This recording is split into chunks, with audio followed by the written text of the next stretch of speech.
Eh bien, nous voilà de retour, ma chère Sophie. Bonsoir à toutes, bonsoir à tous. Bonsoir à tous. Oui, surprise, surprise, on est de retour. Même nous, on est surprise.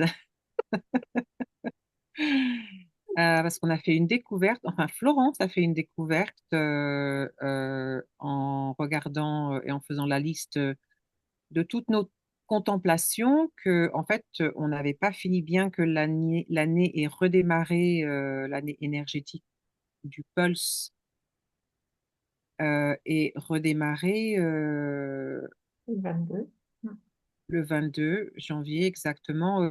On a dû prendre le pulse en route parce qu'apparemment on n'a pas fini les contemplations, on n'a pas fait le tour complet et donc il nous manque quelques clés, six clés à peu près, et notamment celle qu'on vient de terminer, la 41, et celle qui est en cours, la 19. Euh, donc, euh, donc voilà, bonjour à tous et à toutes. Nous voilà de retour pour une nouvelle contemplation. Et oui, nous avions commencé par la clé 63, donc qui devait être fin février, début mars de l'année dernière. Et donc, vous allez nous retrouver jusqu'à fin février. Donc, j'avoue que le don de la 41, l'anticipation, n'est pas ce que j'ai réussi le mieux dans ces contemplations et ces enregistrements. Et en fait, c'est très, très bizarre parce que cette clé 41, donc dont l'ombre est le fantasme, le don et l'anticipation et le CD et l'émanation, en fait, cette clé, elle apparaît deux fois dans mon profil. Elle apparaît à la fois en attracteur et elle apparaît également en rayonnement. Et la 19, c'est ma stabilité dans la star perle. Donc en fait, ce sont deux clés que j'ai et donc deux clés que j'ai failli complètement zapper. Donc voilà. Donc ce soir, nous allons, Sophie et moi, parler de comment ces deux clés sont présentes dans notre vie et comment elles apparaissent, comment elles s'activent au niveau de l'ombre, du CD ou du don. Exactement. Et c'est une contemplation très spontanée.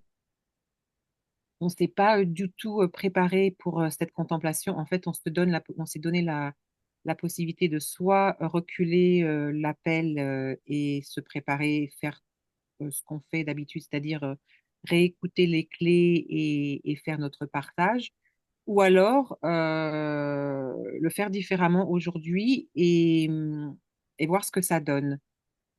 Et notamment dans le mécanisme, moi, ce qui m'intéresserait, enfin, ça m'intéresserait de parler un peu plus du mécanisme de ces clés. Euh, j'ai ni la 41 ni la 19, donc pas nécessairement sous le thème exact de la 41 ou la 19. Peut-être que ça, Florence pourra en parler un peu plus en détail parce que ce sont des clés qu'elle a. Mais le mécanisme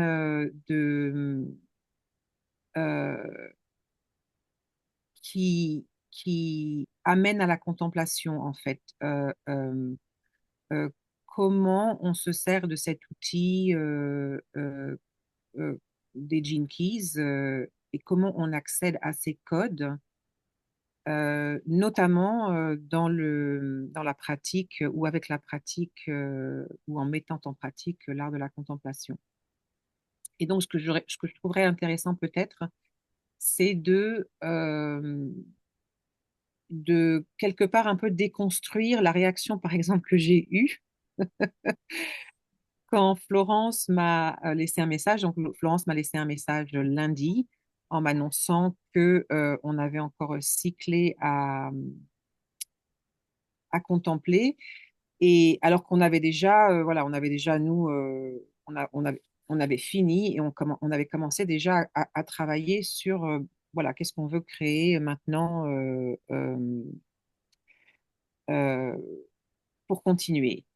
Et donc, quand j'ai entendu le message de Florence, euh, la première chose qui s'est passée, c'est que j'ai eu une réaction. Donc, la première réaction, souvent quand on a une réaction, c'est la plupart du temps, ça émane de l'ombre. C'est l'ombre qui se manifeste. Euh, J'en suis consciente parce que c'est un mécanisme maintenant que je connais. Donc, une chose que je ne fais jamais, c'est que je ne réponds jamais à une personne tout de suite, surtout si j'ai une réaction. Parce qu'il faut que je... La contemplation, en fait, nous permet, par le biais de la pause, de créer un espace. C'est comme si on mettait de l'espace autour de cette réaction et l'énergie de cette réaction pour pouvoir la contempler. Donc, quand j'ai entendu le message de Florence, la première chose qui s'est passée en moi, c'était je m'en fous. Je m'en fous, c'est pas grave, on est passé à autre chose, on n'a pas besoin de faire les dernières clés. Voilà, première réaction. Et donc, très rapidement, moi, je reconnais mes clés, je sais quelles clés opèrent, je peux les nommer. Il y a la clé 21, il y a la clé 16 de l'indifférence, il y a toujours la clé de mon évolution qui est l'impatience. Elle est toujours présente. Par, par défaut, le mécanisme d'une réaction, c'est une impatience. Il y a une impatience énergétique et du système nerveux. Et ce qui est intéressant dans le cadre de la clé 41 et dans les thèmes de la 41, c'est de faire la distinction entre l'anticipation et la réaction, parce que c'est pas du tout la même énergie. Et donc, c'est surtout ça, ce à quoi on se connecte, c'est l'énergie de cette réactivité. Et souvent, l'énergie, elle est négative. C'est un petit peu un des indices qu'on peut utiliser euh, pour, euh, pour en prendre conscience. Et donc, soit on en prend conscience, donc quand on crée cette contemplation, cette pause, qui fait qu'on va pouvoir maintenant aller observer et puis surtout déconstruire cette réaction. Ou alors, bah, ça reste dans les eaux inconscientes et on ne se rend pas compte.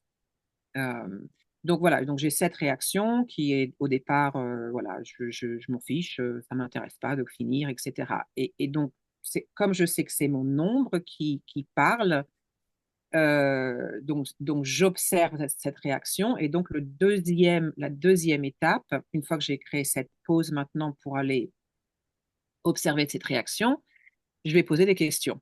C'est un des principes de l'art de la contemplation, c'est cette recherche, cette pose de questions. Et donc moi, à chaque fois, c'est est-ce que c'est vrai? Ah tiens, c'est vrai que c'est vrai que tu t'en fous? Et ben non, je m'en fous pas en fait. C'est pas vrai. Donc voilà, donc c'est vrai que c'est pas vrai que je suis indifférente. Donc c'est vrai que c'est pas vrai que je m'en fous. Oui, c'est vrai que par défaut, j'ai tendance à être impatiente, mais c'est souvent parce que j'ai hâte de passer à autre chose. Donc voilà, donc je commence à avoir un dialogue en fait, hein. C'est une des étapes de l'art de la contemplation. On permet d'abord à cette énergie de se manifester et de se montrer à nous. Et après, il y a comme un dialogue, un échange qui s'établit. Et quand on l'a, on commence à mettre en pratique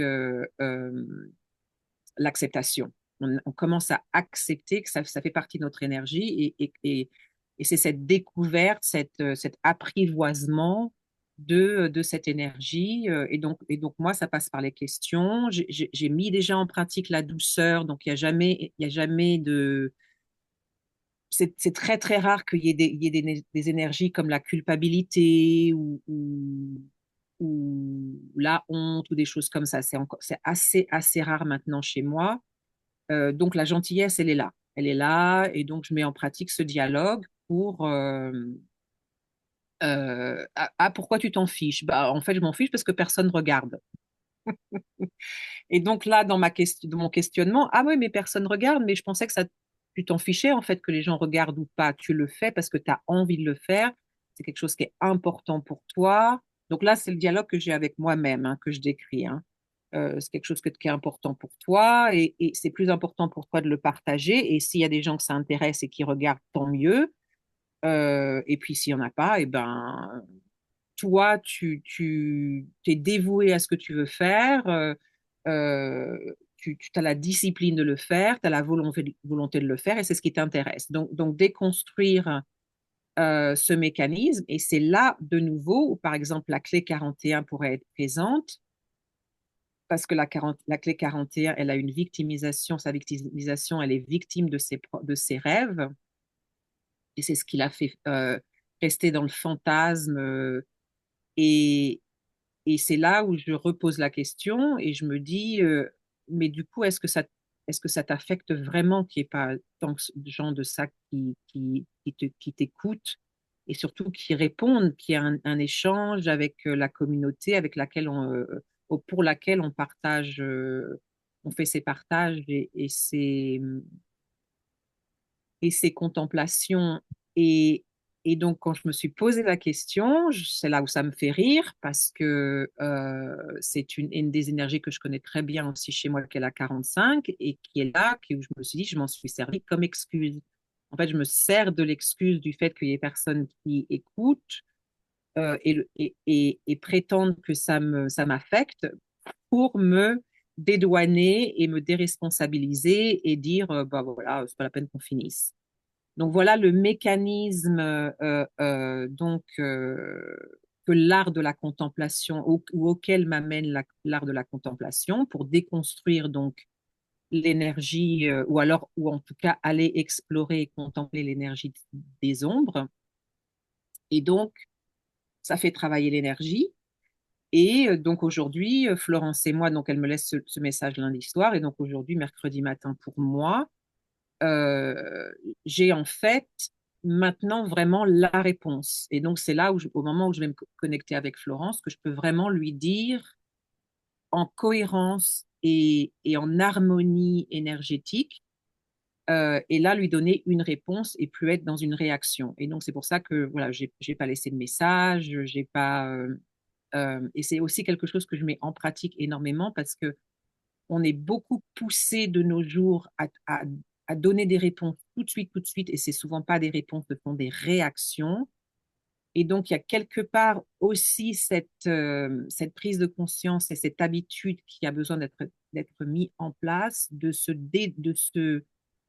euh, de créer de la distance et de l'espace entre le moment où on reçoit quelque chose qui nous fait réagir et le moment où on y répond plutôt que réagir, enfin, qu'on y répond à partir de nos dons plutôt que de réagir par rapport à nos ombres.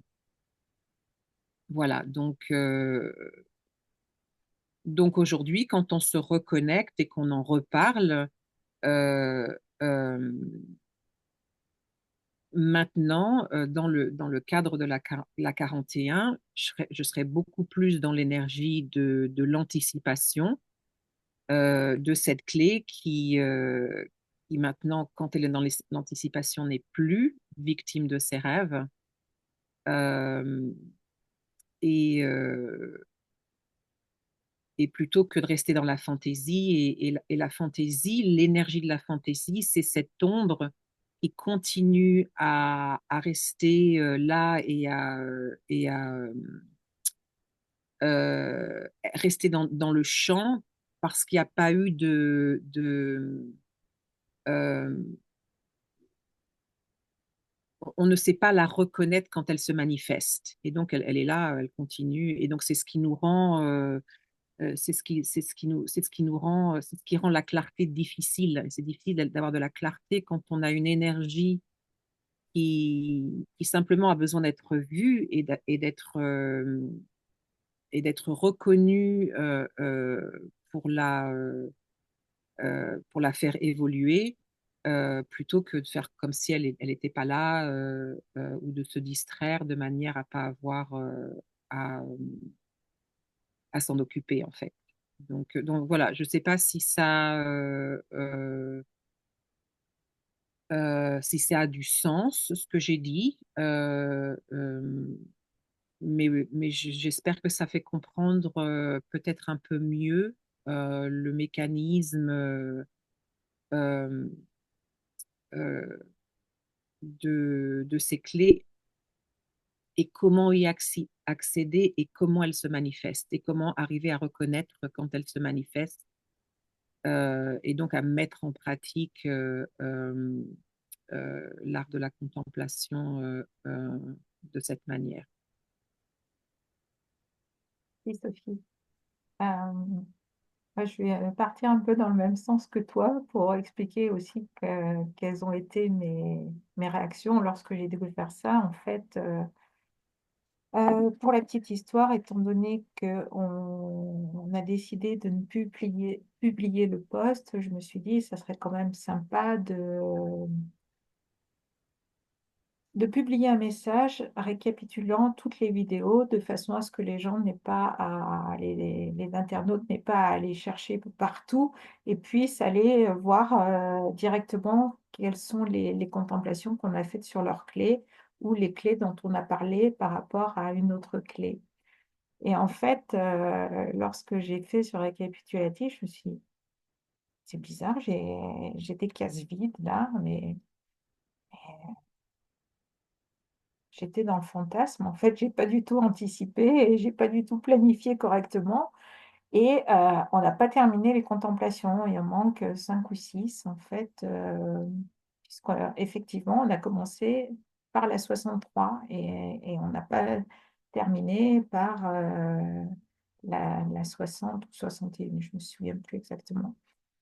Et là, je me suis dit, bon, ben, tant pis, je publie pas le truc et puis je vais tirer le tapis comme ça, personne ne s'en rendra compte et tout. Et puis, et je me suis dit, mais en fait, quelle est ton intention? L'intention, c'était, et on avait en commun avec Sophie, c'était vraiment de contempler toutes les clés. Donc je me suis dit, mais tu n'es plus complètement aligné par rapport à ton intention première. Il y avait aussi un petit peu de, ouais, on a dit, j'ai dit, voilà, on a fini, très fière, etc.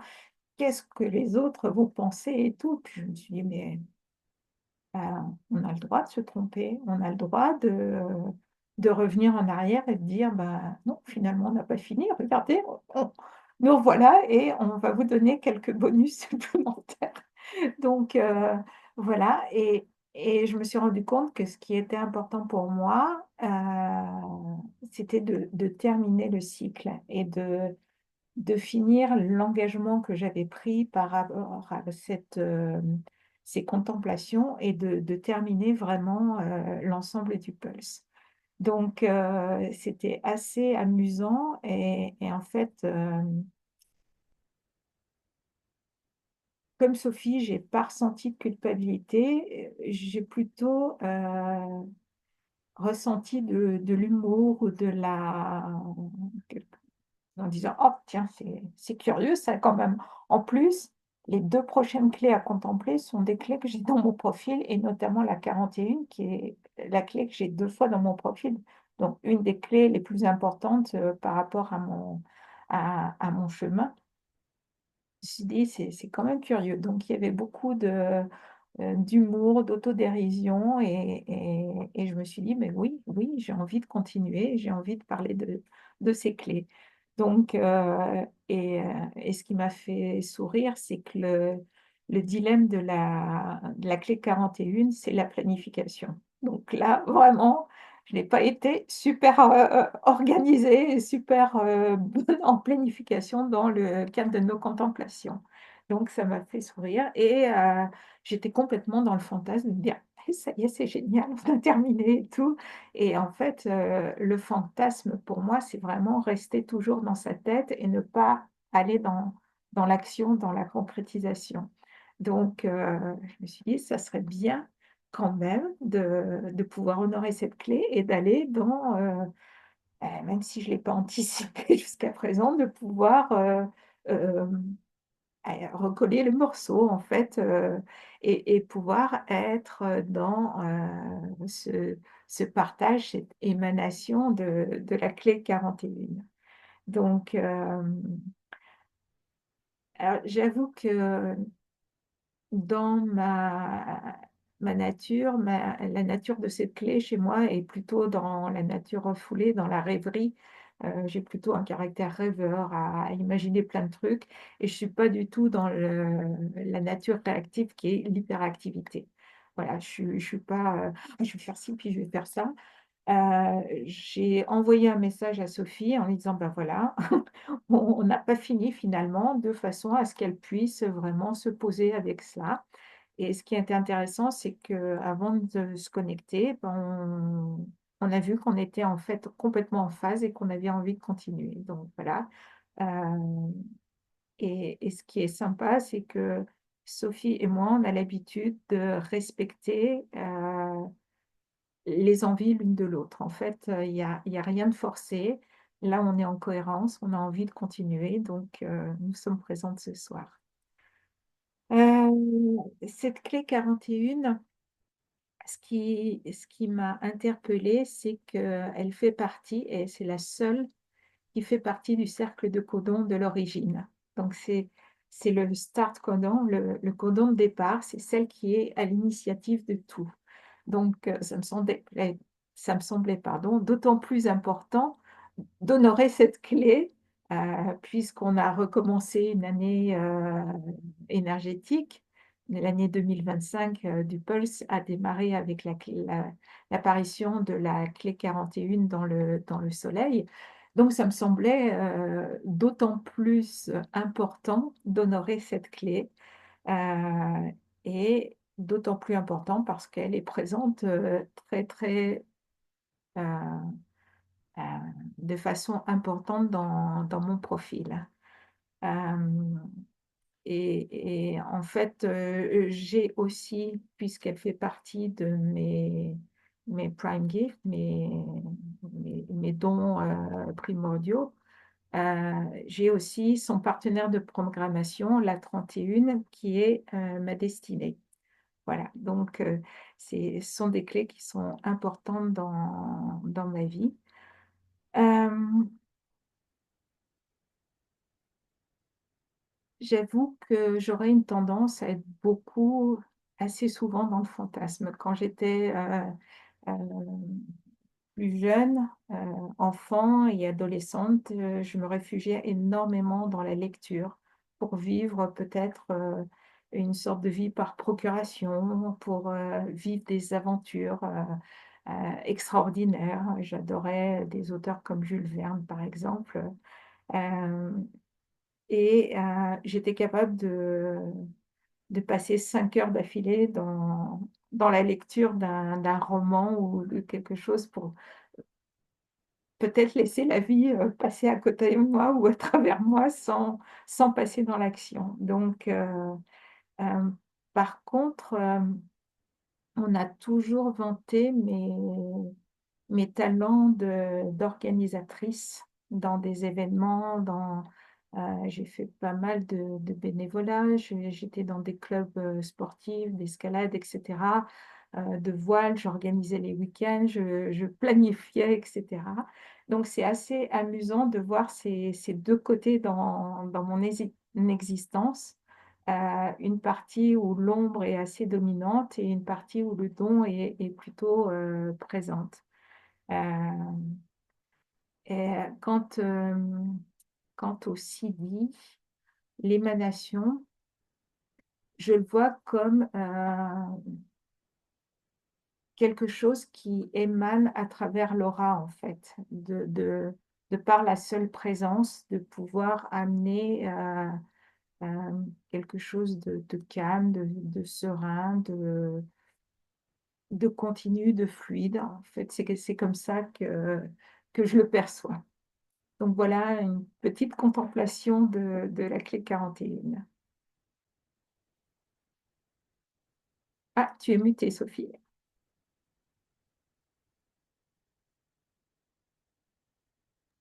J'ai entendu ma fille appeler ses chats, donc j'ai anticipé qu'elle vienne Donc je me suis mutée. Ouais, merci de me l'avoir dit. Donc je te disais merci pour ce partage et en effet aussi merci d'avoir précisé la particularité de cette clé qui est en fait le codon du début euh, et qui, euh, et qui a la particularité d'ouvrir cette première porte qui nous amène dans le code lui-même, enfin dans tous les codes en fait, et donc qui a cette particularité et aussi, comme tu le disais, qui est connecté à l'origine euh, et il y a une connexion entre l'origine et le don et ce don d'émanation. Mais en tout cas, moi, la manière dont j'ai compris la 41 quand je l'ai contemplée, c'est que du fait de sa particularité avec ce codon, que c'est en fait une clé qui nous concerne en fait tous, parce qu'elle nous connecte avec la fantaisie, elle nous connecte à cette roue euh, de la souffrance et et qui nous fait avoir continuer à avoir les mêmes comportements, mêmes habitudes, les mêmes attitudes, même si on aimerait, ou même si on a le fantasme de vouloir les changer. Donc pour moi, cette clé, elle nous connecte tous par ça, par ce thème euh, de cette souffrance et de notre, à quel point il est difficile de sortir de ces schémas et à quel point on se retrouve très souvent coincé dans une certaine manière de faire les choses et qui nous emmène à avoir les mêmes comportements, les mêmes réactions, les mêmes habitudes. Et, euh, et que l'énergie de l'anticipation, c'est l'énergie qui cherche une brèche dans tout ça, qui cherche une ouverture, qui cherche une opportunité de créer un changement de manière à pouvoir créer de nouvelles expériences et de créer de nouveaux cycles. Et je trouve que souvent, quand j'écoute euh, de manière collective, quand j'écoute les échanges humains, il y a très souvent, j'ai très souvent l'impression d'écouter la fantaisie. C'est-à-dire qu'il y a énormément de souhaits que les choses changent, que les choses soient différentes, de souffrir moins, de faire souffrir moins, mais en même temps, ça reste là, ça reste à ce stade-là. Euh, et il n'y a pas, il y a souvent ce manque justement d'espace pour créer ou en tout cas donner aux dons la possibilité de créer ou de saisir cet espace pour créer des changements et faire évoluer les choses. Donc c'est aussi ce à quoi servent ces clés, c'est faire évoluer nos consciences et nous donner l'opportunité de plus en plus d'apprivoiser l'énergie du don et de vivre à partir de cette énergie plutôt que d'être régi par l'énergie de l'ombre. Et l'émanation, j'ai trouvé ça intéressant, le rapport à l'ouroboros. On dit, c'est le même, est-ce qu'on dit on le dit là de la même façon Oui, oui, en français? Ouais. Donc l'ouroboros, c'est ce serpent, c'est ça, hein? oui, qui se mord la Si, queue, en fait. si je ne me, donc c'est cette énergie qui décrit euh, euh, en fait l'évolution, la mort et la renaissance, la mort et la renaissance, la mort et la renaissance. Donc ce constant, cette constante, ce constant mouvement énergétique. Euh, et moi, en tout cas, j'ai appris maintenant dans mon cheminement à voir vraiment cette énergie de renaissance, de renouveau et de mort, de le voir à une échelle, euh, de l'échelle la plus petite. Donc des choses qui vont se passer sur juste des petits moments ou jusqu'à la dernière, le dernier souffle.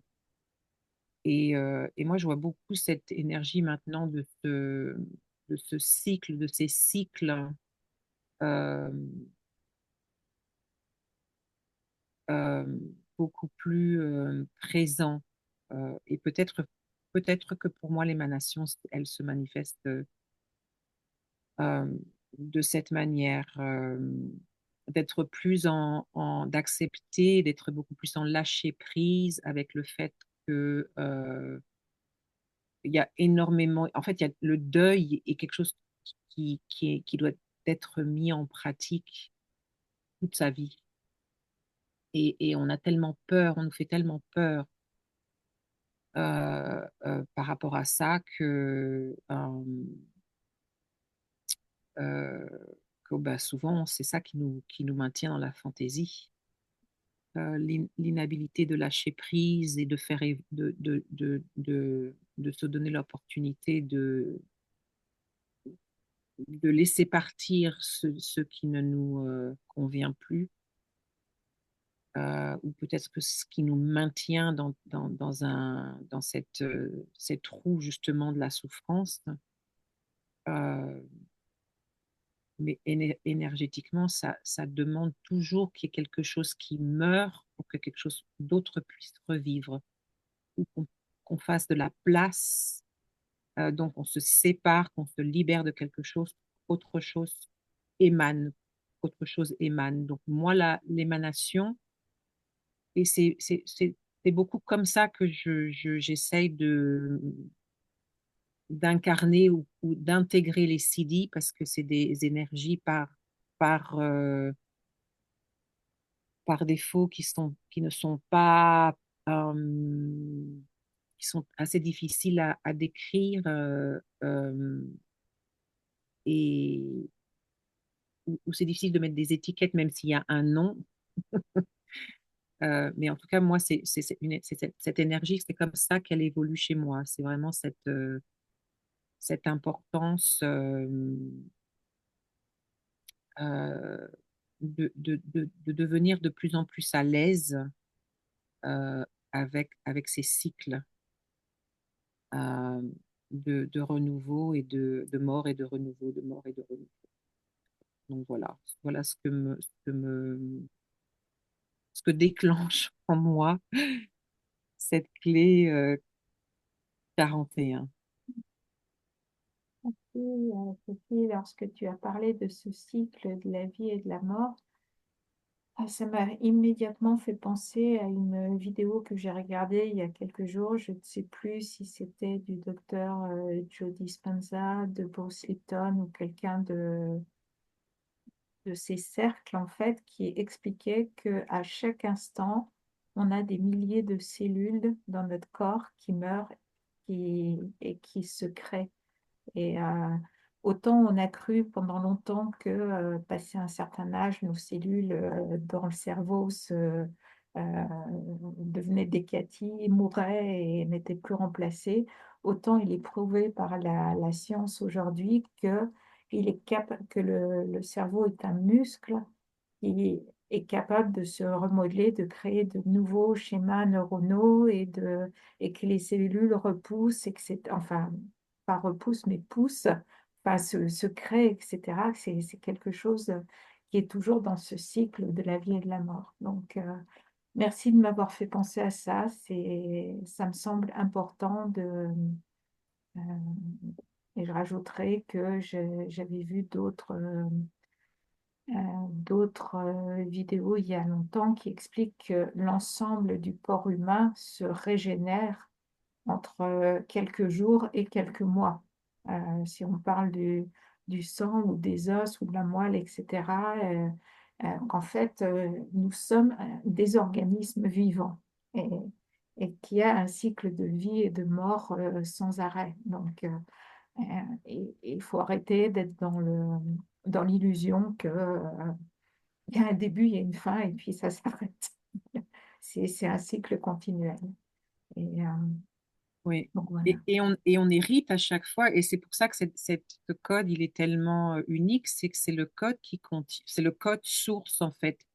C'est vraiment le code, la 41, qui contient le corps holographique qui va être après transmis, donc qui vraiment décrit ce côté fractal euh, que l'on a au niveau cellulaire et qui nous connecte de par le champ électromagnétique à l'aspect holographique de l'univers. Donc c'est vraiment quelque part le code 41, et c'est ça aussi qui est fou de se penser que le fantasme, c'est l'ombre, c'est vraiment un des codes qui contient cette magie euh, et qui nous permet vraiment d'aller explorer cette idée et ce concept, parce que c'est avant tout ça qu'on fait. On explore une idée, on explore un concept, une approche qui nous connecte à nos gènes et à nos codes et à l'héritance ou l'héritage, Héritage. à l'héritage que l'on a tous et que l'on a surtout tous en commun. Euh, donc qui est commun à chaque matrix génétique humaine. Donc c'est vraiment, et c'est aussi l'approche que l'approche enfin, que le concept en tout cas euh, nous invite à explorer, c'est cette idée de changer de changer la manière dont ce code s'exprime, de changer l'énergie, la fréquence énergétique de ce code et de la changer par par la contemplation, mettre en pratique quelque chose que moi, personnellement, j'appelle un art intuitif avec la méditation, la contemplation, qui est différent de la méditation, parce que c'est beaucoup plus euh, actif. Euh, il y a un échange, il y a mais ça fait partie de ces choses qui me semblent importantes euh, dans cette pratique de la découverte euh, du soi, de la découverte de l'essence, de manière à pouvoir construire une existence qui est beaucoup plus en phase et en cohérence et harmonieuse avec l'essence plutôt que de la manière dont on a été élevé ou ce que la culture dans laquelle on vit nous dit de faire ou la manière dont on est conditionné peut-être par nos peurs. Donc c'est vraiment ça ce à quoi nous invite cette approche et ce concept, cette philosophie. Enfin, on peut l'appeler on peut l'appeler ce qu'on veut en fait. Mais euh, et c'est la première fois que on a la possibilité de faire ça. Dans notre évolution, c'est la première fois qu'on a accès à ce genre d'informations, en tout cas à une échelle aussi importante.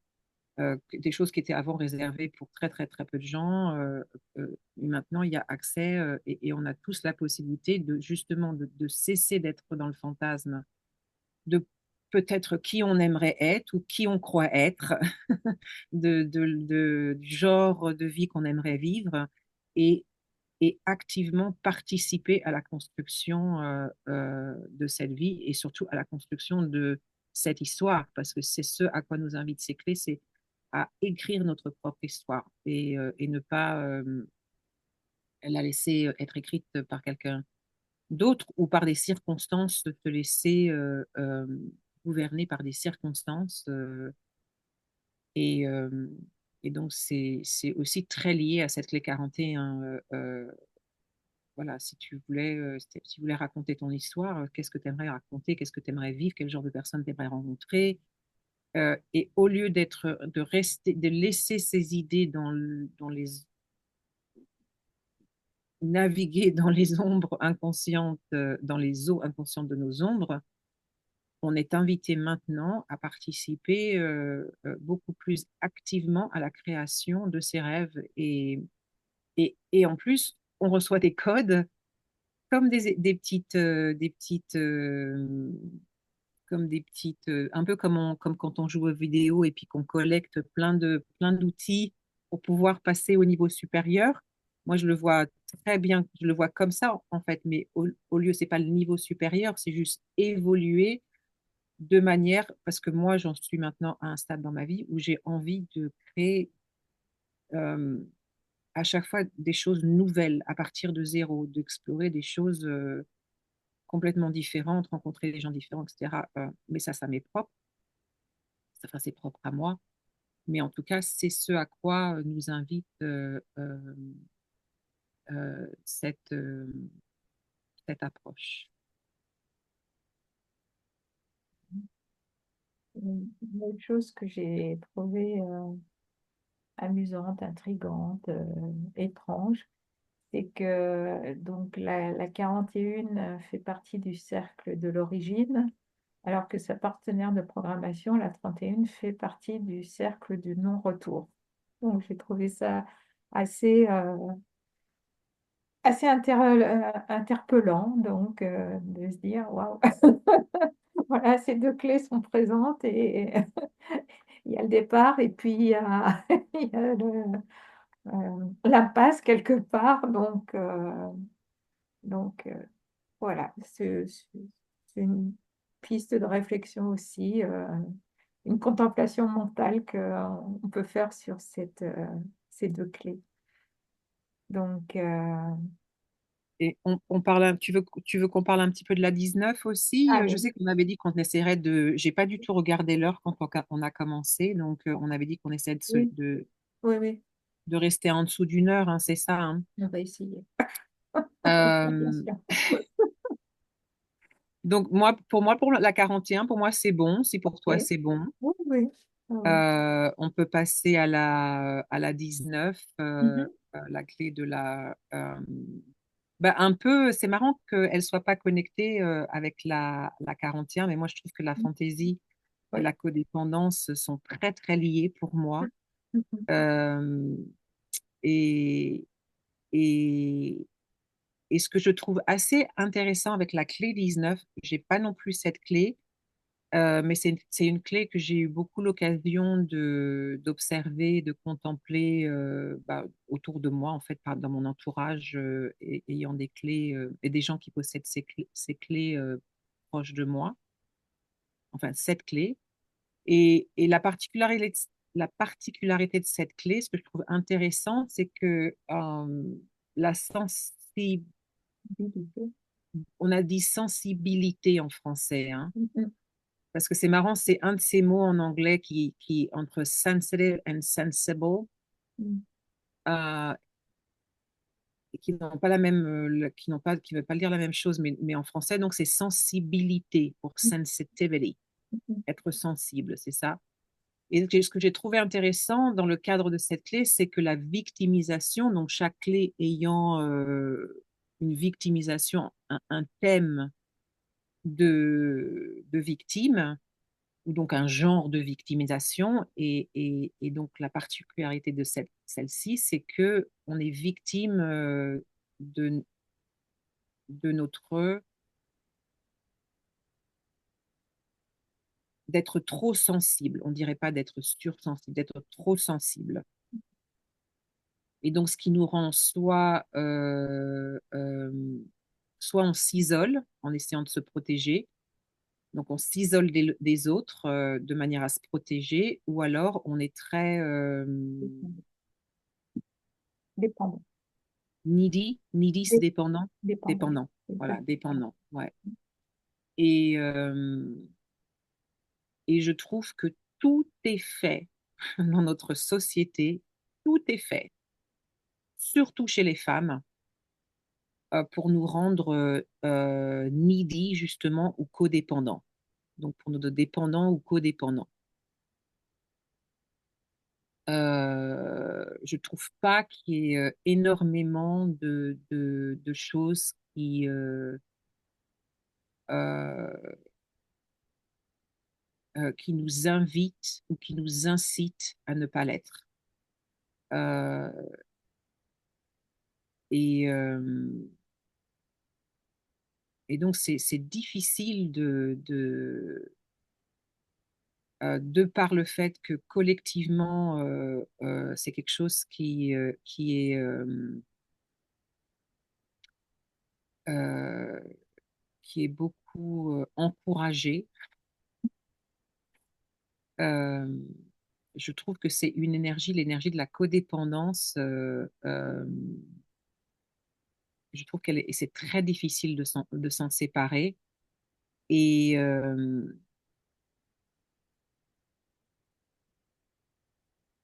et c'est très lié au fait on ne nous enseigne pas, ou encore très peu, à comprendre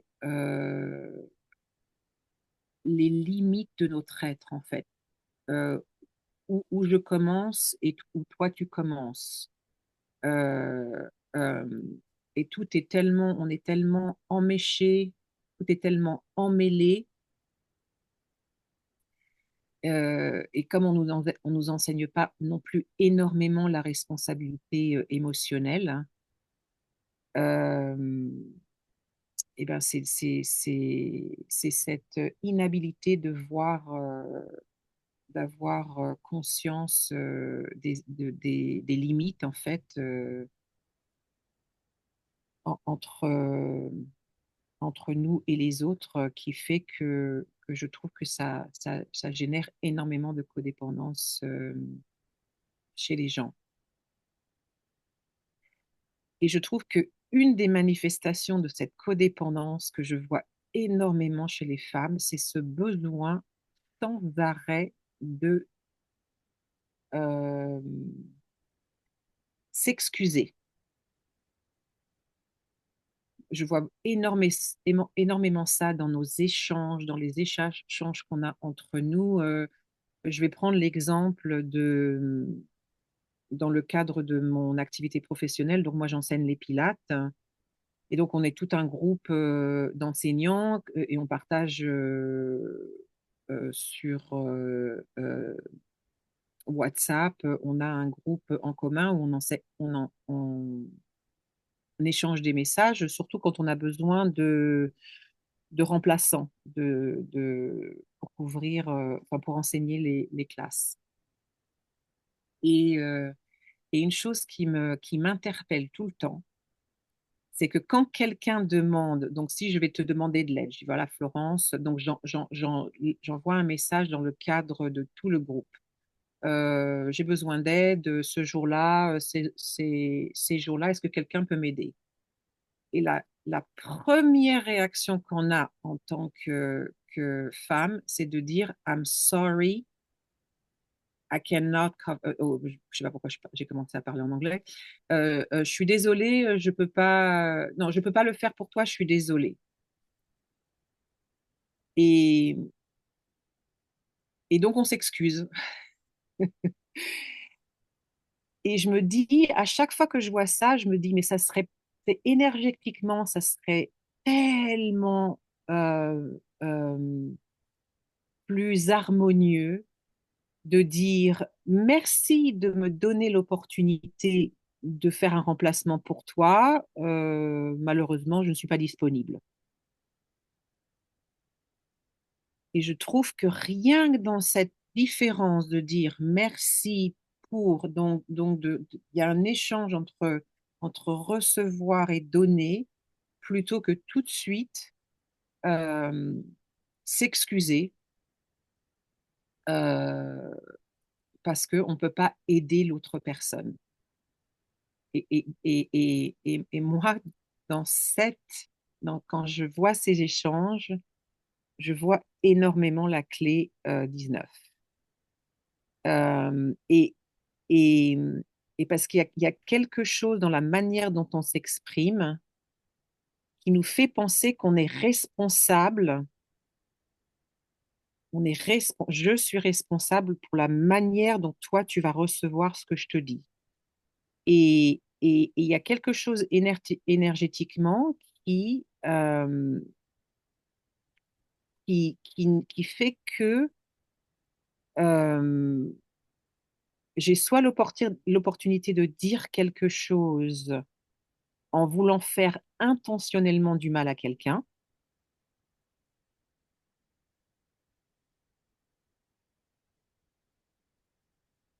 ou pas. Euh, et, et je trouve que la différence dans ces deux clés, dans l'ombre et le don dans cette clé, moi, elle me fait beaucoup penser à ça. Euh, cette sensibilité, justement, la différence entre être trop sensible parce qu'on absorbe des choses qui ne nous appartiennent pas, parce qu'évidemment, on projette sans arrêt les uns sur les autres nos émotions, et cette habilité d'être dans sa sensibilité, parce que la sensibilité, c'est un don, euh, mais avoir cette intelligence euh, énergétique et émotionnelle qui fait qu'on sait quand l'autre commence et quand nous, enfin, d'avoir une conscience tangible des limites et des délimitations entre notre énergie et celle des autres, qui nous rend donc indépendants et pas codépendants. Et, euh, et donc, dans cette énergie que je viens de décrire, il y a sans cesse cette idée qu'il faut que je fasse attention à ce que je dis à l'autre pour pas lui faire du mal, ou je vais lui faire du mal, ou elle va penser que je l'ai rejeté, ou elle va penser que j'ai pas pu l'aider. Et c'est fou qu'on prenne qu'on prenne cette responsabilité sur nos épaules, alors que ça ne l'est pas. Ce n'est pas notre responsabilité. Et je trouve qu'énergétiquement, comme je disais en décrivant ce scénario, il y a une grosse différence énergétique entre dire merci à quelqu'un pour une opportunité qui nous est donnée et qui se présente à nous, plutôt que de s'excuser, et en fait de s'excuser pourquoi on ne sait pas. Donc voilà. Je ne sais pas ce que tu en penses. Je ne sais pas pourquoi je suis partie sur ce chemin-là, mais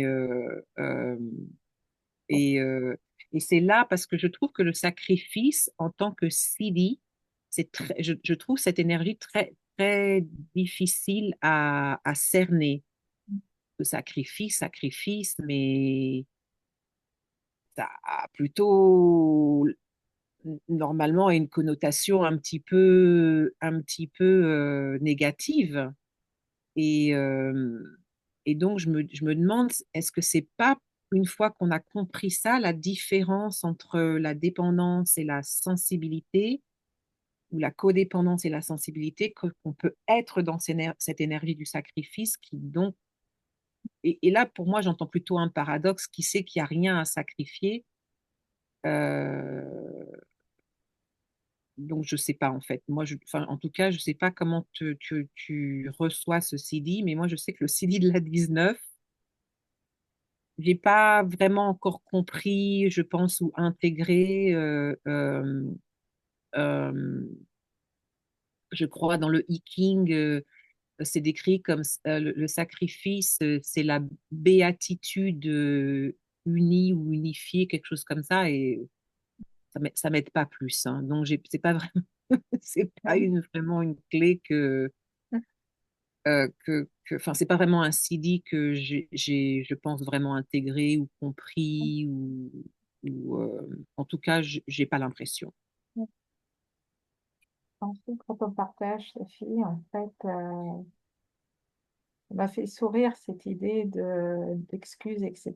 Parce que j'ai beaucoup de personnes autour de moi. euh, j'ai l'impression que quelque part, c'est aussi un tic de langage, tu vois.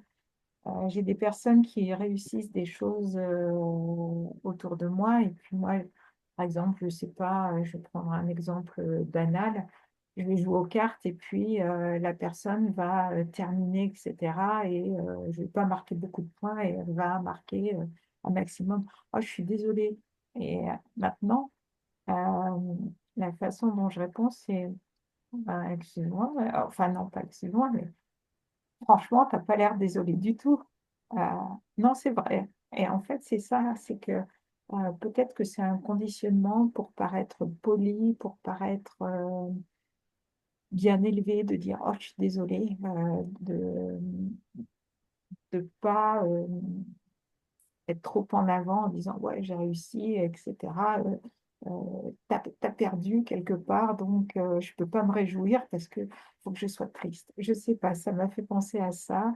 Euh, cette, pour moi, c'est vraiment un tic de langage parce que autour de moi, je vois pas de personnes qui sont profondément désolées quand elles disent oh, je suis désolée. Ça me paraît être plus un tic de langage. C'est tout à fait ça, c'est un réflexe. Oui, oui, c'est un réflexe. Ça m'a mis du temps, moi, quand j'en parle, évidemment, je faisais pareil, hein, et Mhm. j'ai mis beaucoup de temps à prendre conscience. Mais ça fait partie aussi de mon mécanisme de déconstruction et de contemplation, de vraiment aller comprendre, parce que j'ai compris quand j'ai observé ce mécanisme et par rapport à justement cet échange de donner et recevoir, euh, parce que par défaut, énergétiquement, alors évidemment, ça change et ça commence à évoluer beaucoup, beaucoup plus rapidement maintenant. Euh, mais par exemple, pour une femme de ma génération, euh, eh ben, c'est très, très, très difficile de dire non, par exemple. Et donc, ce I'm sorry, oh, pardon, ça y est, je le redis en anglais, je suis désolée, ou excuse-moi, c'est une manière de ne pas avoir à dire non. Et en fait, dans ce message, quand tu m'envoies ce message, euh, euh, euh, si je m'excuse, en premier, si je m'excuse, c'est que je n'honore pas ou je ne me donne pas la permission de pouvoir dire non. Et pareil, dans sa formulation, voilà, je peux dire non, non, je peux pas, j'ai pas le temps, qui serait évidemment pas très sensible de ma part, ou de nouveau, je peux dire, comme je reçois, je peux recevoir ça comme une invitation et décider de dire merci. Et en fait, moi, quand j'ai déconstruit ce mécanisme, c'est comme ça que je me suis aidée. J'ai dit merci. Au lieu de dire sorry, j'ai dit, donc au lieu de dire sorry, j'ai dit thank you. J'ai Mhm. changé le mécanisme de manière à commencer à réapprendre en fait à recevoir les choses plutôt que à m'excuser de ne pas pouvoir donner. Et c'est un mécanisme auquel on est confronté quand on réalise il y a un déséquilibre entre ce qu'on donne et ce qu'on reçoit. Et donc, moi, ça m'a aidé à réharmoniser, à rééquilibrer cet échange énergétique. Parce que à chaque fois qu'on dit, qu'on prononce cette phrase énergétiquement, on on s'excuse de ne pas pouvoir donner plutôt euh, que de célébrer l'opportunité de recevoir. Tu vois tu vois Mhm. donc voilà, donc c'est pour ça. Et en effet, c'est un réflexe. Mhm. C'est un réflexe. Ouais. Mais comme tu dis, une partie de notre déconditionnement et de notre déconstruction, c'est de prendre conscience pourquoi on dit les choses. Ouais. Donc de reprendre le gouvernail de notre conscience plutôt que de nous laisser gouverner euh, par juste des réflexes ou des réactions ou les eaux inconscientes de nos ombres. Euh, mais c'est quelque chose aussi dont j'ai dû me détacher moi-même et réapprendre à reformuler parce qu'énergétiquement, quand vraiment on commence à se connecter à l'énergie de ce que ça veut dire, on se rend compte qu'on est constamment dans euh, oui, on est constamment à justifier en fait la raison pour laquelle on ne peut pas donner. Et c'est beaucoup, beaucoup plus présent euh, chez les femmes que chez les hommes, par exemple. Ouais. Très, très rarement, je vais entendre ça ou je vais voir ça dans un échange Mm. où il y a beaucoup plus d'hommes présents. Mm. Et donc, c'est toujours très intéressant pour moi de voir et de prendre et d'observer à quel point c'est encore très, très, très présent dans nos échanges. Mm. Euh, voilà. Et pour moi, c'est très lié à cette clé 19. Ouais. Et j'ai l'impression, enfin, ouais, l'impression que ça me donne, c'est que euh, en tant que femme, on a toujours été attaché à la douceur, à arrondir les angles, etc. Et de dire, excuse-moi, c'est une manière moins brutale de dire non, en fait. Et je sais que j'ai expliqué à certaines de mes clientes que il était légitime de pouvoir dire non et que dire non, c'est pas dire non à l'autre, c'est dire non à la proposition de l'autre, mais c'est dire oui à soi-même. C'est honorer ses propres besoins, ses propres choix. Et c'est pas parce que après, si l'autre le reçoit à titre personnel, quelque part, ça l'engage lui ou elle, mais ce n'est pas notre responsabilité. Et oui, c'est vraiment ce que ça me donne, c'est l'impression, oh, comme je vais dire, oh, je suis désolée, je peux pas. Euh, et c'est vrai qu'on essaye toujours de justifier, etc. Et, euh, et c'est difficile c'est mal perçu dans la société de dire non tout court, sans explication, sans justification. Alors qu'en fait, bah, c'est une décision que l'on prend et qui nous regarde. On n'a pas à expliciter pourquoi on dit non, quoi. Enfin, euh, donc, C'est et pareil, oui, ça c'est un mécanisme qui est très très difficile à changer, se justifier. Oui, moi c'est pareil, c'est quelque chose pour lequel je travaille beaucoup avec les gens. C'est vraiment honorer ce non, comme tu dis, parce que c'est vraiment à la base, ça touche ce déséquilibre qu'il y a entre ce qu'on donne et ce qu'on reçoit. Et surtout chez les gens qui sont dans cette énergie de la codépendance, qui sont ce qu'on appelle des people pleasers. Je ne sais pas comment on dit ça en français, c'est mais, ceux mais qui cherchent à faire plaisir. Mm. auquel j'ai fait partie. Hein, j'ai fait partie de cette Mm. bande Ouais, et, et, et qui donc est souvent liée à d'autres choses beaucoup plus profondes, mais qui fait que par défaut, un people pleaser, c'est quelqu'un qui ne sait pas dire non parce que qui ne sait c'est pas la limite. justement distinguer, Mhm. euh, surtout si on a en plus la clé de l'empathie, la clé 13, qui moi est mon quotient spirituel et qui rendent ces limites et ces délimitations très très difficiles à cerner et à comprendre et à voir, euh, et qui souvent vient d'un mal-être émotionnel ou d'un besoin émotionnel qui n'a pas été nourri et qui fait que il y a ce besoin constant de se remplir et d'être rassuré par les autres et qui va donc continuer à alimenter cette codépendance en fait. Mhm. Euh, et c'est souvent ça qui nous rend incapables ou inaptes à ne pas pouvoir communiquer sans vouloir soit faire très plaisir à l'autre ou alors faire du mal à l'autre.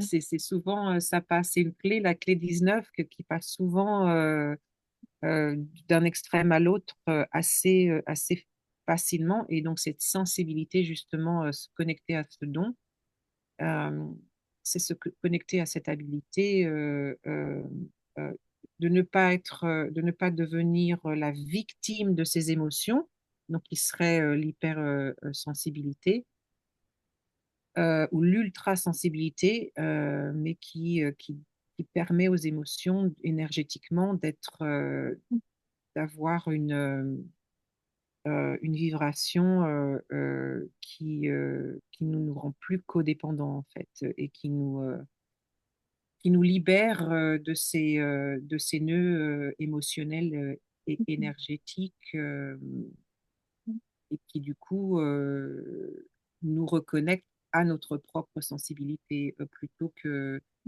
d'aller la découvrir chez les autres, parce que c'est souvent ce qu'on fait quand on a ces mécanismes de faire plaisir aux autres, c'est d'essayer de la voir chez les autres. Euh, et, euh, et donc assez euh, euh,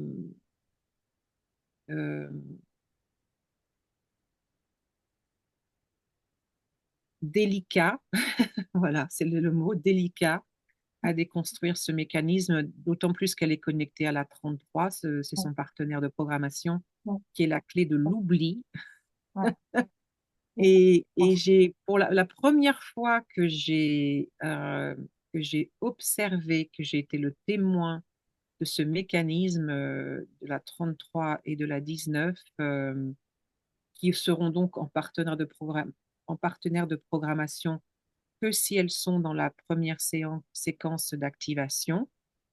J'étais abasourdie par cette habilité de l'oubli, justement. Je me disais, mais c'est pas possible d'oublier aussi facilement. Et du coup, de voir ces mécanismes à l'œuvre. Et donc, un des remèdes de cette clé, c'est la mise en pratique de la présence, de manière à rester dans l'instant présent et dans le moment présent mettre en place cette conscience ou cette prise de conscience ou cette pleine conscience, on peut le dire de la manière dont on le veut, pour mindfulness.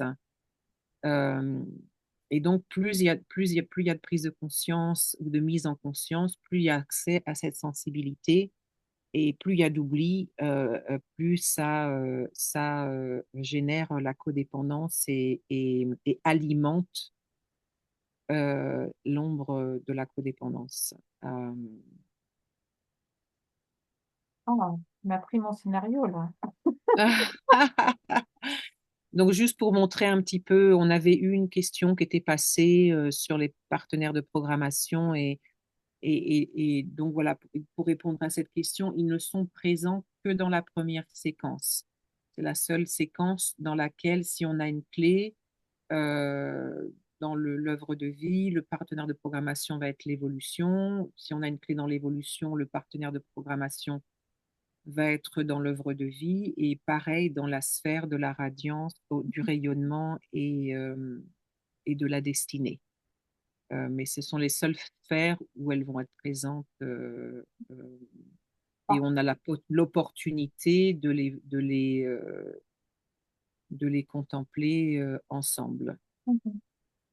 Euh, Par contre, il me semble que si on a une clé, on peut aussi regarder ailleurs que dans les dons fondamentaux. Enfin, pardon, dans la séquence d'activation, on peut regarder la clé qui est en partenaire de programmation pour voir comment elle peut interagir avec la clé que l'on possède. Parce que quelque part, en fait, un partenaire de programmation sur la roue des hexagrammes, c'est une clé qui se trouve diamétralement opposée, donc qui interagit. En fait, ça crée une boucle de rétroaction. Donc, je pense, moi, pardon, j'ai constaté dans mon profil que quelque part, l'ombre d'une clé d'une clé en partenaire de programmation d'une clé que j'ai peut activer aussi des réactions, des réactivités. Donc, Ouais. On peut penser à un muscle quand on a l'antagoniste, on dit l'agoniste en français? Enfin bon, bref, l'antagoniste. l'opposé. Hein, L'antagoniste. on va poser voilà, le muscle de la cuisse, le devant et le derrière. Donc, pensez aux parties de programmation un petit peu comme ça. Ils opèrent ensemble. Ouais. Ils ont tous les deux un rôle. Elles ont toutes les deux, donc enfin, ils ont les codes, ont tous les deux un rôle bien spécifique, mais en rapport avec l'autre. Et c'est souvent, comme tu l'as décrit, ouais, c'est souvent la contemplation du partenaire qui va ouvrir ou donner accès à des intuitions ou des percées intuitives ou des perceptions intuitives de l'autre clé. Euh, euh, Moi, je sais que je me sers beaucoup de ma clé de l'évolution, qui donc est la clé de l'impatience, de la patience et de l'intemporalité, pour mieux comprendre ma clé 35, qui est son partenaire de programmation, euh, et vice-versa. La 35, par exemple, la 35 va peut-être mieux m'aider à comprendre, euh, et quand je dis comprendre, approfondir. Plus on approfondit notre contemplation, plus euh, on a accès en fait au code dans sa pureté énergétique, ou dans sa capacité énergétique complète. Peut-être que ça a plus de sens comme ça. Donc plus on contemple, plus c'est le mécanisme qu'on met en pratique, en fait, d'accéder de plus en plus à la totalité, en fait, de la clé, ou à la totalité du code. Et au départ, on a peut-être simplement accès à l'ombre, mais il faut passer par l'ombre pour pouvoir accéder au reste du code. Et c'est souvent aussi l'ombre. C'est pas parce que l'ombre n'est pas, euh, ou c'est pas parce on a accès au don que l'ombre n'est plus présente, par exemple. Je sais que moi, dans le mécanisme que j'ai décrit au début dans ma réaction, c'est comme ça. Ce n'est que par le biais de mon ombre que je sais que je réagis. Enfin, une réaction, elle n'est jamais à partir de mon don. Elle est toujours à partir de mon ombre. Donc ma réaction me montre à partir de quelle ombre je réagis, en fait. Et ce qui change dans l'approfondissement, donc dans l'accès à de plus en plus, euh, à l'accès de plus en plus important à l'énergie du code, ce qui change, c'est la durée réactive. C'est-à-dire, il y a, il y a besoin de l'ombre pour prendre conscience qu'on est en réaction. C'est ce qui nous fait prendre conscience quand on est en réaction. Mais la prise de conscience, elle peut être instantanée et durer très, très long, très, très peu de temps. Parce que tout de suite, il y a un changement énergétique et qui fait qu'on on reste pas on n'est pas en loop, en fait, ce qu'on décrivait dans la 41, où on n'est pas en boucle à réagir, et donc après ça devient anxiété, ça devient mental, et puis c'est cette souffrance dont on parlait précédemment. Ou alors, tout de suite, il y a cette, ce pivotement énergétique, en fait, parce que c'est vraiment le pivot que je décris là, le mécanisme du pivot qui vient donc, qui est une des progressions de la contemplation, et qui fait qu'après, ça dure très peu de temps. ça dure de moins en moins de temps, en fait.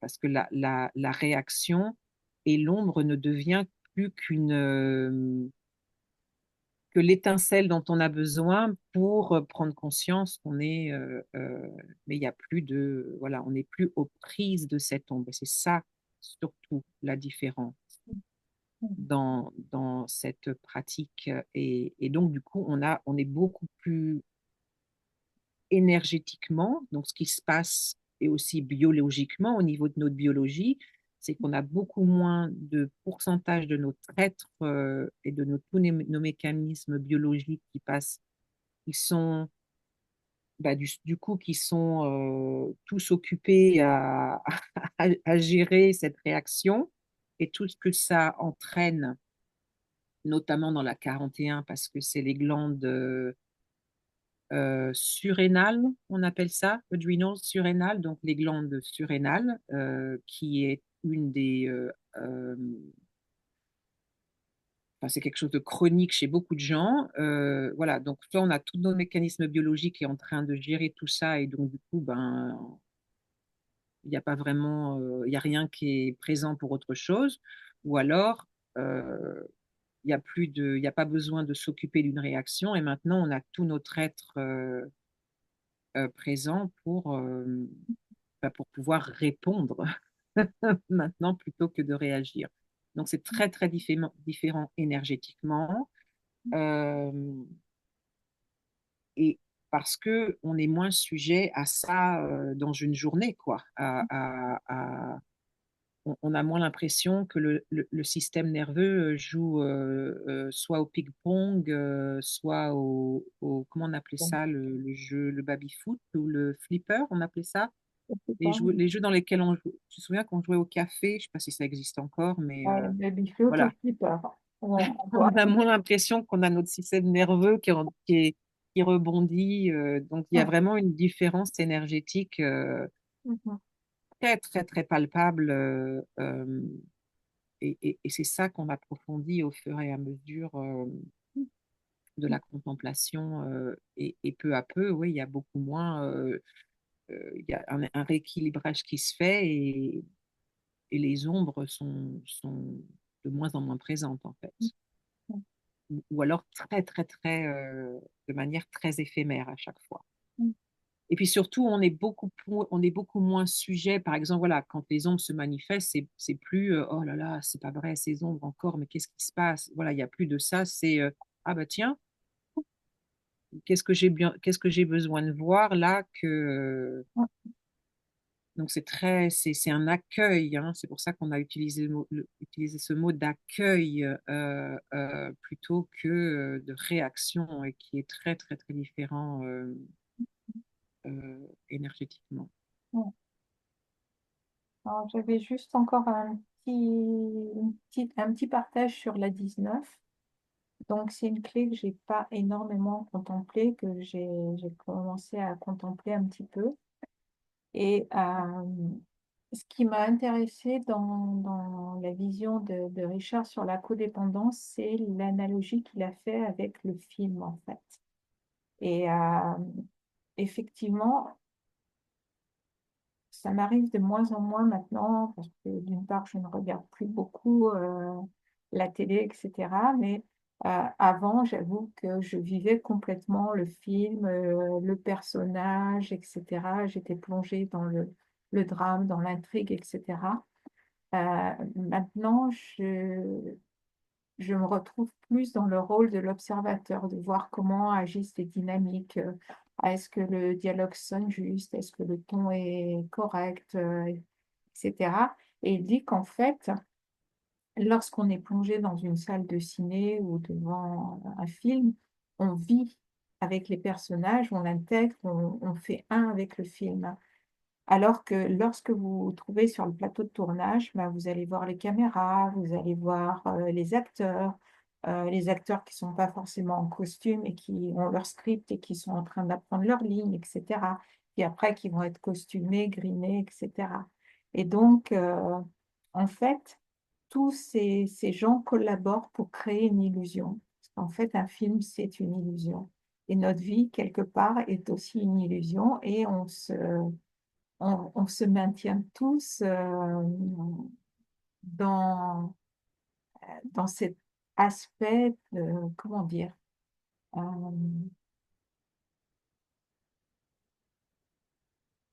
par exemple, on va maintenir les rôles que l'un ou l'autre joue en disant, bah, je sais pas, voilà, tu as le rôle de père de famille ou j'ai le rôle de institutrice, etc. Et donc, on va maintenir cette illusion, alors qu'en fait, on est sans arrêt en train de jouer des rôles quelque part. Euh, j'ai pas l'impression d'être très très claire, mais c'est pas grave, je le dépose. Euh, et qu'en fait, c'est comme ça qu'on crée la codépendance les uns vis-à-vis des autres aussi. Donc, j'avais trouvé cette analogie intéressante. Euh, Quant à la sensibilité, je trouve que c'est un don qui n'est pas extrêmement reconnu dans notre société parce que bah, déjà, il y a eu toute ce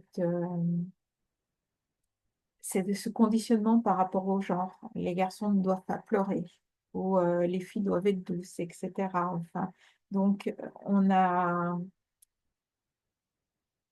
pas autorisé la véritable sensibilité à voir jour, me semble-t-il. Maintenant, on parle énormément des hypersensibles. Donc, euh, j'ai l'impression que ce qui est pour moi j'allais dire vertu, mais plutôt quelque chose de positif, est vu comme oh là là, mais qu'est-ce que tu peux être sensible? Euh, on, on rabaisse en fait c'est- ce- cette qualité. Donc voilà. Et par rapport au sacrifice, ben, je suis comme toi, ça m'interpelle beaucoup. Donc, parce que justement, on est dans une société judéo-chrétienne où le sacrifice a été mis en exergue et pas forcément, à mon sens, de la façon la plus adéquate. Peut-être que le sacrifice, c'est vraiment oublier sa personne pour pouvoir être dans la globalité. Je sais pas, je sais pas. Je vais pas m'aventurer plus en avant. Et donc voilà, j'avais juste envie de rajouter ces quelques mots sur cette clé 19.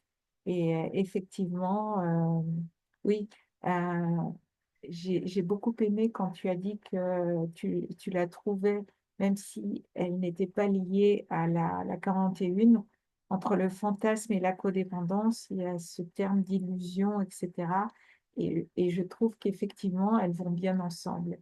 Et j'allais aussi rebondir sur la partenaire de programmation de la 19, qui est la 33, avec l'oubli et la pleine conscience, et qui vont bien pour moi dans le fantasme et dans l'anticipation aussi. Et donc voilà, je, je finis un petit peu en, en mêlant un peu tout, mais c'est ce que ça évoque. Comme on a dit, c'est totalement spontané et voilà, on se laisse porter par les clés. Oui, Florence, oui, comme tu l'as si bien dit, elles se nourrissent les unes des autres. C'est cet aspect holographique dont on parlait justement. Euh, et souvent, on va découvrir que il y a pas juste une clé à l'œuvre dans nos réactions. C'est ça aussi qu'on a l'opportunité de découvrir, que c'est souvent euh, plus d'une clé. Il y a souvent plusieurs clés à l'œuvre au même moment et, euh, et elles se nourrissent toutes les unes des autres, aussi bien au niveau de l'ombre que au niveau du don, au niveau du CD. Donc, tu l'avais dit lors d'un de nos appels, c'est la même clé, c'est le même thème. Euh, mais divisé en 64, en 64 qui sont des archétypes, vraiment, quand on regarde les mots. Euh, et, et qui vraiment vont être une manière de découvrir cet aspect multidimensionnel de l'être. Et comme tu l'as dit, aussi l'opportunité euh, de déconstruire des choses dont on hérite, euh, qui nous ont servi, qui ont servi à quelque chose, qui nous ont amenés jusqu'à cet instant et ce moment, et c'est aussi la prise de conscience à laquelle les clés nous invitent, c'est est-ce que j'ai encore besoin de ça? Est-ce que j'ai encore besoin de cette énergie? Ou est-ce que je suis prêt à faire évoluer cette énergie et notamment tous ces aspects biologiques qu'on nous a appris à dénigrer, qu'on nous a appris à polariser et qui sont en fait juste des réactions énergétiques ou des réponses énergétiques d'un corps, hein. Ça, c'est pareil. Je ne vais pas repartir sur ça parce que on avait dit qu'on essayerait de rester sous une heure, mais je pense qu'on a dépassé. Mais juste la même chose qu'on dit avec le sans arrêt s'excuser pour les femmes, c'est pareil pour pleurer. Si au lieu de nous apprendre que pleurer, c'était un cible, un signe de sensibilité, on nous apprenait simplement que c'était un mouvement énergétique et et qui peut passer par l'urine, par la sueur ou par les larmes. C'est pas la même, c'est tout d'un coup pas la même, ça n'a pas la même densité, et ça, c'est un de mes souhaits. Le jour où je peux voir des gens pleurer sans avoir à s'excuser vis-à-vis des autres et surtout vis-à-vis d'eux-mêmes, et accueillir ça comme simplement un mouvement énergétique et qu'un un corps qui est très intelligent, qui a une intelligence qui lui est propre et des larmes, c'est une manière de bouger de l'énergie, et ça n'a pas besoin d'être toutes les histoires qu'on se raconte et qu'on y attache. Donc c'est très lié à ce que tu as décrit, cette codépendance, c'est aussi ça. On a tous signé un contrat, on s'est tous mis d'accord sur des histoires. Et ces histoires, elles nous enferment, elles nous piègent, et on a maintenant la possibilité de les faire évoluer et, et de changer leur énergie. Donc, ouais, c'est quelque chose que je souhaite aussi. Euh, et ça, c'est très connecté à notre biologie. Et plus on apprend à connaître cette biologie et à découvrir ses secrets et ses dons et ses pouvoirs, plus on peut être en harmonie et en cohérence avec soi-même. Donc, Voilà, je me libérons-nous, tais. libérons-nous et on est là pour vous Exactement. aider aussi à vous libérer. Oui, oui, exactement. Comme toujours, n'hésitez pas à prendre contact et à nous joindre si vous êtes plus à la recherche d'un accompagnement personnel ou d'une guidance personnelle. On est toutes les deux. Euh, Et sachez que c'est quelque chose qui doit prendre du temps. N'espérez pas un résultat immédiat du jour au lendemain. Ça arrive parfois, mais c'est un chemin qui est euh, voilà, qui demande de la douceur, qui demande de la pratique et de prendre le temps. et de la patience. Et si j'ai pu réussir en ayant la 5 en évolution, je suis convaincue que tout le monde en est capable. Merci beaucoup pour tes partages, Sophie. Merci à toi, Florence. Merci à tous et à toutes pour votre écoute Merci pour votre écoute et à et la à prochaine. bientôt.